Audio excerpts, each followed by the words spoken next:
రాకేష్ ఒక మాట చెప్తున్నా. ఇప్పుడు వాళ్ళకి బీఆర్ఎస్ నాయకులకు అంటే ఇంక్లూడింగ్ కేసీఆర్ అండ్ కేటీఆర్, హరీష్ రావు వాళ్ళ ఫ్యామిలీకి మసితిమితం కోల్పోయారు వాళ్ళు కొంత.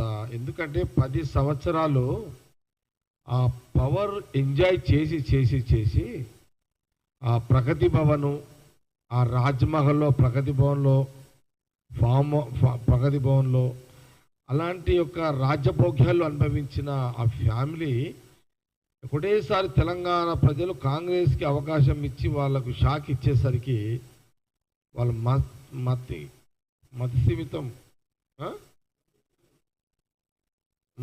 మతి స్థిమితం కోల్పోయారు వాళ్ళు. నాకే బట్టి విక్రమ గారు ఒకరోజు కలవనీకపోతే మైండ్ ఖరాబ్ అయిపోయింది అది చూస్తే.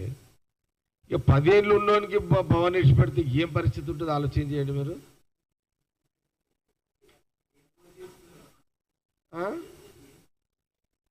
లేలే మహా అది ఏందనుకుంటున్నావు, అది ప్రగతి భవను ఏదన్నా. నాకే ఒక్కరోజుకి అది ఏంది ఇదంతా అనిపించింది.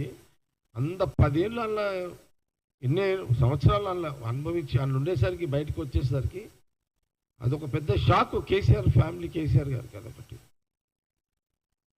వాళ్ళకి ఏం తోస్తలేదు అసలు, వాళ్ళకి ఏం అర్థమైతలేదు, ఏం చేయాలో అర్థమైతలేదు, కాంగ్రెస్ పార్టీని ఎట్లా ఎదుర్కోవాలో అర్థమైతలేదు.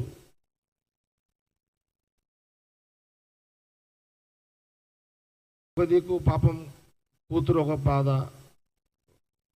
ఇట్లా ఒకటి కాదు కదా.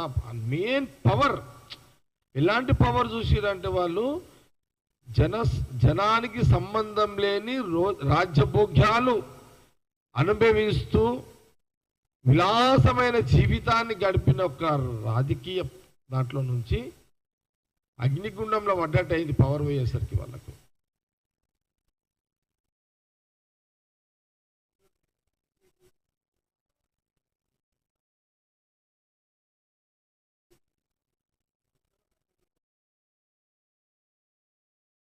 ఓకే ప్రతాప్, సోషల్ మీడియా వదిలేయండి.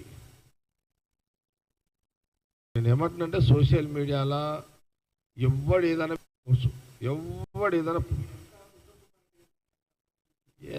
ఉత్తమ్ కుమార్ రెడ్డి, కౌశిక్ రెడ్డికి ఏం సంబంధము? ముఖ్యమంత్రి రేవంత్ రెడ్డి గారికి ఉత్తమ్ కుమార్ రెడ్డి